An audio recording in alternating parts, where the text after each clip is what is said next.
Sımai aqıllıqmı, Jugulyan danışmanmı? Üçparçalık haqida qissa nomli asardagi birinchi danışman zot Sımai'mi? Sımai üçparçalıqni eng oxirida birlik keltira oldi. Ham üçparçalık haqida qissa nomli asarning so'zlash jarayonida nurg'unlab bu yer Sımai'ni yoqtirdi. Emasdan hozirgacha mayli tinglovchi bo'lsin, mayli jibojanda bo'lsin va yak mansishin qilib turib, mana üçparçalık haqida qissa to'g'risida nurg'un danışman obrazlarni so'zladingiz. Sımai'ni bir so'zlab bersan deganlar nurg'un. Hamda bu yerki Sımai üçparçalık haqida qissa to'g'risidagi eng murakkab, eng muhim shaxslarning biri. Sımai qarsa üçparçalık haqida qissada mayli danışmanlikda, mayli aql farosatda, lashkariy tadbirda bo'lsin, hech qaysida birinchi o'ringa o'tolmaydi. Albatta oldin shuning ichida bor, lekin hech qaysida birinchi o'ringa o'tolmaydi. Lekin mushu Jugulyan, Goja, Sımai, Shunyo, Joyu, Nusu qatorliqlarning ichida umri eng uzun kelgan.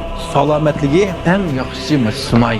Nurg'unlarning necha vaqtda talab qilganiga asosan biz Sımai'ni bir shular tetig'idek mazmunli, yaxshi, tafsiliy so'zlarda hozir tushirgan. Shuning uchun yaqinda bir yarim soatdan ortiq mazmun qilib, bir anglashla yidodi anglamasdan deb tayyor qildi. Buni bevosita asl bo'lmaganligi uchun asli xaytunjda degan ulanmaga bir xuniyum kelmaydigan pulga astiga esib qo'ydi. Yoqtirgan do'stlar, mana shu Sımai'ni tushunib baqili, üçparçalık haqida qissaniki muhim mazmunni anglab baqili degan do'stlar, asli ulandan sepib anlasanglar bo'ladi. Endi bu mazmunni xel burun tushunmoqchidik, biroq bu mazmunni tayyorlashdan tortib, mashhurdan o'tib sizlarga sunguncha necha kun vaqtimiz ketdi. Buniki mazmun tayyorlashga bek kuchliq, shunxodan o'tishmi nihoyat tez bo'ldi. Shuning uchun kichikkan bo'lsa-mu, sunduq sizlarga. Yoqtirgan do'stlar anglab baqsanglar bo'ladi. Rahmat.